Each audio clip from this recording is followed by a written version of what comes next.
Welcome to Biggest Spoilars, the destination for exclusive spoilers, latest updates. General Hospital spoilers for Monday, February 23rd, reveal that Michael Corinthos will strike a revengeful blow while Wiley Corinthos makes an unsettling concession. Nathan West will also quiz Maxie Jones and try to find out where her head is at, so then's what suckers can anticipate. For starters, Nathan and Maxie will have a lot to talk about now that he's back from the grave and she's out of a coma. It'll leave Nathan wondering what all that means for them, but Maxie may not have an answer for him just yet. Over with Damian Spinelli, he'll talk to Lulu Spencer about a fight that he's not willing to take over. Lulu assumed Spinelli would step away for Nathan and Maxie's reunion, but Brooklyn Quartermain lately pushed him to give Maxie a chance to choose for herself. Spinelli may stick to that plan, but he might also assure Lulu that he wouldn't stand in the way if Maxie truly wants Nathan.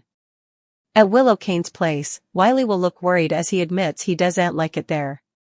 Willow may suppose Wiley just needs some time to get used to living nearly beside the Quartermain manse again, but he may be creeped out by Drew Kane in the other room. However, that could put Willow in a tight spot if Wiley asks to go home to Michael. Willow may do her stylish to calm Wiley down and get him through the night since she's determined to rebuild her life with her children. At Brown Dog Bar, it looks like Jocelyn Jacks will go on another fishing passage. Someone wouldn't like Jocelyn's line of questioning and will push her to back off, so she'll contend they can consider it dropped. Still, Jocelyn will continue probing anyway and could land in hot water as a result. In the meantime, ADA Justine Turner will advise Dante Falconeri that if they make another wrong move, heads will roll. This whole situation with Michael's key will leave Turner and Dante with a lot to pound over, especially since Rick Lansing reported in Viewer who saw Harrison Chase handling Michael's keychain. Rick will eventually pay Alexis Davis a visit to bandy the rearmost news in Drew's case, so she'll hear what just went down at the police station. Michael will supposedly assume Chase set him up, so he'll return to the Quartermain manse and sundeck him on Monday's GH occasion. Brooklyn Quartermain will watch in horror as Michael takes a massive swing at her hubby.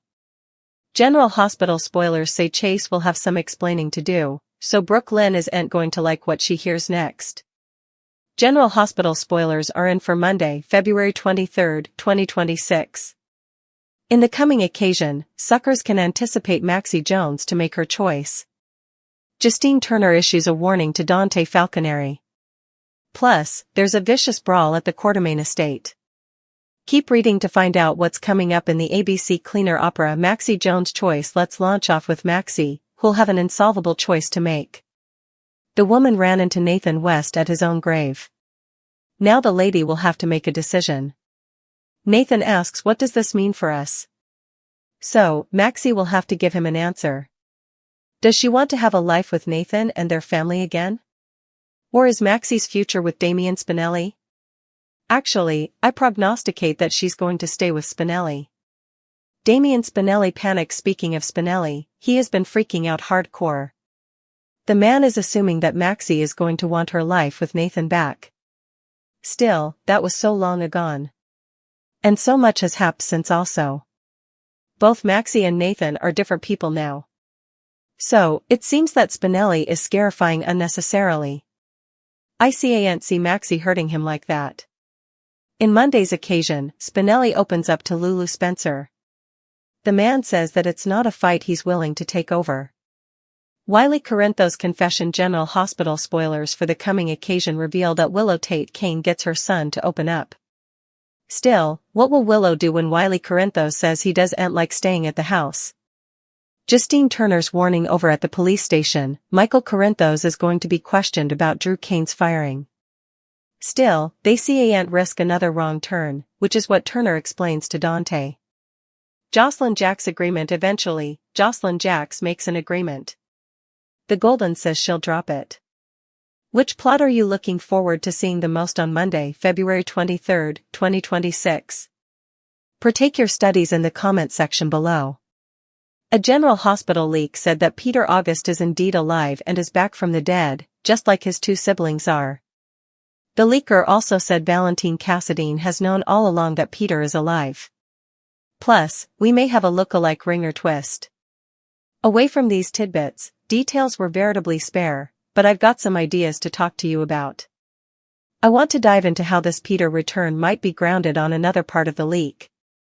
Valentine Cassidy's secret role in Peter August's survival on General Hospital. Before we dig into this, I just want to clarify, as I always do, that this is a leak, which puts it in the scuttlebutt order, not the spoiler order until ABC or General Hospital officially says so. Still, the source has a proven track record. They've been spot on about effects like who killed Sam McCall, Michael Corinthos' exit, and other effects that I've reported then. I feel confident in participating this word. Not everything they blunder manifests, but a lot of it does. Our source says Peter August is still alive, which makes perfect sense because his preliminarily dead siblings, Britt Westbourne and Nathan West, are also back to the land of the living.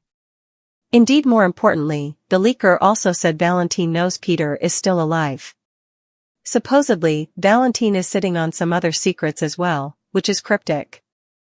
I'm wondering if it's further than just knowing that Peter survived. The complex history and guilt of Valentine Cassidy on GH. It could be that Valentine helped Peter survive. However, Valentine always felt responsible for Peter, if you flash back your history. He saw him as a son, guided him, and authentically watched about him. Valentine stepped in and defended Peter from Caesar Faison since birth as much as he could. That's because Valentine always felt shamefaced. He's the reason Faison set up out that Peter indeed was right after he was born. However, Valentine originally allowed. Anna Devane was Peter's mama, if you recall. Anna actually suspected it too because it turns out her evil binary family, Alex Devane Marek, is actually Peter's mama. There was a plot involving Anna having some of Alex's recollections implanted into her. That's why Anna allowed. She was Peter's mama. Peter actually hoped that Anna was his mama because she was kinder to him than his own mama.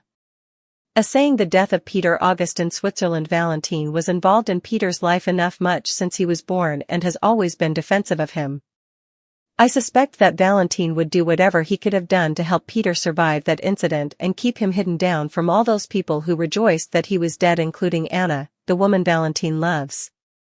Just to be clear, this leak isn't about the agony appearance when P. Wes Ramsey did that one occasion and played Peter while Anna was hallucinating in that room under Windmere. This is a whole other thing. The leak says Peter is back in the meat, well and truly alive. He apparently failed on February 23, 2022, which makes coming week the 4th anniversary of his death. Peter failed in Switzerland after he'd abducted Maxie Jones and was going to shoot her. Felicia Scorpio terminated Peter with a tire iron, and he failed shortly after that from the head injury. How the WSB could have faked Peter August's death on General Hospital. Anna didn't call an ambulance or get him medical help. Rather, she sat there and watched Peter die. Anna enough much wanted him dead because she knew Maxie and little Bailey Lou Jones would no way be safe as long as he was alive. At the time, he sounded truly dead. But suppose about it, so did Britt and Nathan. There are some red flags that have me allowing this leak is legal. The biggest red flag is that Peter's body was taken from that scene in Switzerland by the WSB. They could have firmed him, revived him, or used any of the styles the WSB knows. The WSB has a history of shady acts. Suppose about what Ross Cullum is doing right now. They've always been dodgy, it just depends on who's in charge. Plus, Victor Cassadine was close to Peter and had deep ties to the WSB, which he used to run. The General Hospital scuttlebutt, 2 Nathans and a ringer twist. Victor could have gotten hold of Peter's body, revived him, and stockpiled him nearly. At the time of Peter's death, Valentine was off dealing with his own drama after Victor had abducted him. Valentine was out screen when Peter failed, but that doesn't mean he doesn't know exactly what happened to the body. The other big red flag is that Nathan and Britt are back from the dead. So why not a triad? Bringing back all 3 of Faison's kiddies from the nothingness has me wondering if Peter's comeback ties into the proposition that there may be 2 Nathans, a real one and a fake one. That could explain Britt's strange and strong response when she first saw Nathan back from the dead. Her response wasn't that of a family thrilled to see her long-dead family. Britt looked upset and spooked, especially when Felicia and Damien Spinelli decided to let James West meet him. It sounded like Britt didn't trust her brother. The proposition of Peter August's plastic surgery transformation. Once I started allowing about whether the Nathan and Peter leaks were related, another thing actualized on me. What if the fake Nathan is actually Peter, and he'd plastic surgery to look like his family? This makes sense because after Faison killed Nathan, we saw Peter slide into Nathan's life. He was there when James was born and got involved with Maxie. Peter was also jealous of how important everybody adored Nathan. Faison was insanely hard on Peter, which helped drive him off the deep end. There was a recent scene where Nathan was talking about his pater, drilling him with wisdom flashcards. That didn't align at all with the man who raised Nathan. That was another big red flag that had people scratching their heads. Nathan West and the implicit for an Emmy-winning GH performance. We might have had Wes Ramsey back just for that one flashback with Anna, and now we may have Ryan Pavey doing double duty. Perhaps he'll play both Corridor Peter and Nathan. We might get flashbacks of the Real Peter after his death, conniving and planning, or a flashback of Ryan as Peter after the surgery, pulling off the tapes to reveal Nathan's face. It would make sense that Peter would want to disguise himself as Nathan because he was so hung up with Maxie.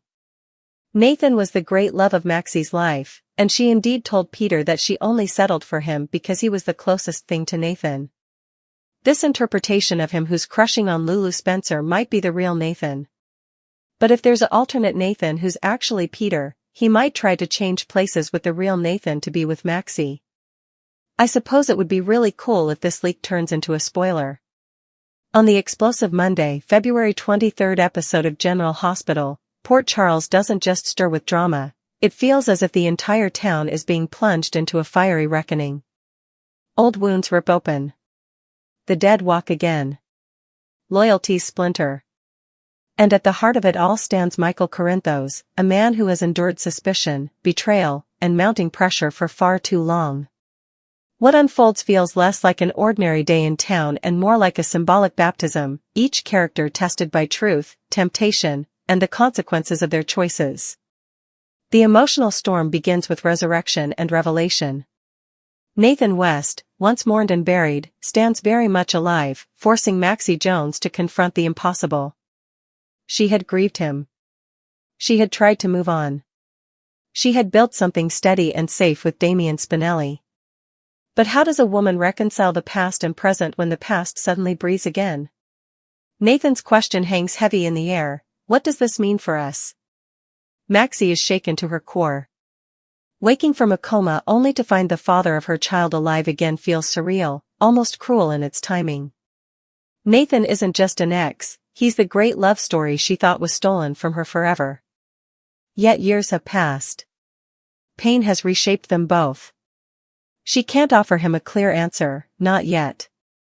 Encouraging words tremble on her lips, but certainty eludes her. She knows that whatever choice she makes will wound someone. Nathan, for his part, struggles to mask his desperation. He wants hope. He wants restoration. But he also senses that the woman before him is not the same Maxie he left behind. There is history now, history with Spinelli, who has loved her patiently and fiercely in Nathan's absence. This reunion is not simply romantic, it is disruptive, complicated, and potentially devastating. Meanwhile, Spinelli wrestles with quiet heartbreak. Speaking to Lulu Spencer, he confesses that he doesn't want to wage war for Maxie's heart. Lulu had assumed he would graciously step aside for a grand reunion, but Brooklyn Quartermain recently urged him not to surrender so easily. Let Maxie choose, she advised. And Spinelli intends to honor that. Still, his voice cracks when he admits this is not a fight he is eager to undertake. He loves Maxie deeply, but he refuses to reduce her to a prize to be won. His stance is noble, yet tinged with fear. Spinelli knows what Nathan represents, a memory of uncomplicated passion and family unity. But Spinelli also believes that love should be built on who Maxie is now, not who she was years ago. If she chooses Nathan, he will step aside. If she chooses him, he will stand proud. The uncertainty is agonizing. Elsewhere, another child's voice carries an unsettling truth. At Willow Kane's house, Wiley Corinthos is visibly distressed. The move away from the Quartermaine mansion has unsettled him more than Willow anticipated. She assumes it is adjustment pains, children resist change. But Wiley's confession cuts deeper, he doesn't like it there. Willow's heart tightens. She is determined to rebuild her life with her children, to create stability and warmth. Yet Wiley's fear suggests something more than homesickness. Drew Kane's presence in the house looms in the background. Is Wiley sensing tension? Darkness? Something he cannot articulate but instinctively fears? If he asks to return home to Michael, Willow will face a painful crossroads. She kneels beside her son, offering soothing words, brushing his hair back gently. She promises him safety. She promises him love. But inside, doubt flickers. Has she moved too fast? Has her need to forge ahead overshadowed Wiley's emotional reality? She resolves to get him through the night, hoping time will soften his fears. Yet children often see truths adults refuse to acknowledge. Across town at the Brown Dog Bar, Jocelyn Jacks is stirring up her own trouble. She presses someone with pointed questions, digging into matters others would prefer remain buried. The irritation she provokes is immediate. She's warned to back off, to drop it. With a shrug and a cool smile, she claims she will. But Jocelyn has never been one to abandon a mystery so easily. Her curiosity could land her in serious danger, especially as tensions rise around Michael's legal troubles. At the police station, ADA Justine Turner delivers a stern warning to Dante Falconeri. The investigation into Drew Kane's shooting is already precarious. One more misstep, she warns, and careers could implode. Heads will roll is not an idle threat, it is a promise. The situation with Michael's key has complicated everything. Rick Lansing's bombshell report that an eyewitness saw Harrison Chase handling Michael's keychain has shifted the narrative dramatically. The key, small, ordinary, yet potentially damning, has become the centerpiece of suspicion. If Chase touched it without proper cause, what does that imply? Evidence tampering? A setup? Michael absorbs this information like a man standing beneath a waterfall of betrayal. Chase, a cop, a friend, a man married to Brooke Lynn, would he truly cross such a line? The idea ignites a rage that has been simmering beneath Michael's composed exterior. Rick visits Alexis Davis with the latest developments, dissecting the implications. The courtroom may be the battleground, but the war is deeply personal. Michael feels cornered, accused, manipulated. The more he thinks about it, the more convinced he becomes that Chase set him up. And then the eruption comes. Back at the Quartermaine mansion, emotions boil over. The grand estate, long a stage for family conflict, becomes the site of a vicious brawl. Michael storms in, confrontation blazing in his eyes. Words are exchanged, sharp, defensive, incredulous. Chase attempts to explain, but Michael sees red. The punch lands hard. Brooke Lynn gasps in horror as her husband reels from the blow. The sound echoes in the ornate room, shattering any illusion of civility. It is not merely a fist connecting with flesh, it is trust fracturing in real time. Michael's strike is vengeful, fueled by a sense of betrayal and injustice. For weeks he has endured whispers, accusations, legal scrutiny. If Chase played any role in deepening that nightmare, Michael refuses to stand silent. Chase, stunned and furious, insists there is more to the story. But Brooke Lynn's fear intensifies. What if there is truth in Rick's claim? What if her husband's integrity is not as spotless as she believed? The explanation Chase offers next will determine the fate of their marriage, and possibly his career. As fists fly and accusations ricochet, the broader web of secrets tightens. Rumors swirl of Peter August being alive. The leak suggests a resurrection not unlike Nathan's and Britt's. If Peter lives, and if Valentine Cassadine has known all along, then Port Charles stands on the brink of another seismic shift. Valentine's history with Peter runs deep, rooted in guilt and twisted paternal affection. If he orchestrated Peter's survival, perhaps even with the help of the WSB, then layers of deception stretch far beyond what anyone realizes. The thought that Peter's death in Switzerland might have been staged, his body taken, preserved, revived, adds chilling possibility to the narrative. Some even speculate about doppelgangers, plastic surgery, and identity swaps. Could Peter have altered his appearance to resemble Nathan? Could the man claiming to be Nathan conceal something darker beneath the surface?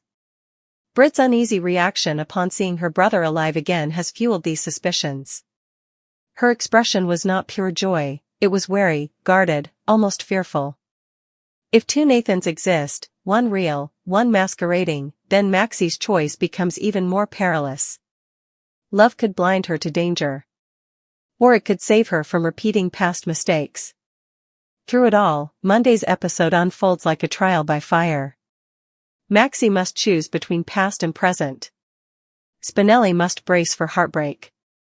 Wiley must find his voice amid adult chaos. Jocelyn must weigh curiosity against safety. Dante must tread carefully under Turner's warning. And Michael must confront the possibility that someone within his inner circle betrayed him. Encouraging words surface amid the fury. Characters remind each other of resilience, of love's endurance, of truth's eventual triumph. But angry threats rumble beneath the surface. Careers hang in the balance. Marriages strain. Families fracture. Port Charles has never been a town for the faint of heart. On February 23rd, it becomes a crucible. Each character is plunged into emotional waters that will either cleanse or consume them. By episode's end, nothing feels stable. The brawl at the Quartermain mansion leaves bruises, both physical and emotional. Maxie's looming decision promises heartbreak regardless of outcome. Wiley's confession signals deeper trouble at Willow's home. And the whisper of Peter's survival hints at chaos yet to come. In this town, death is rarely permanent. Love is rarely simple. And justice is rarely clean. Monday's episode does not merely advance storylines, it ignites them. It marks a beginning, a reckoning, a moment when every character must decide who they are and what they stand for. For Michael, it is the day he stops absorbing blows and starts throwing them. For Maxie, it is the day she chooses her future. For Port Charles, it is the day the past refuses to stay buried. And the storm is only just beginning.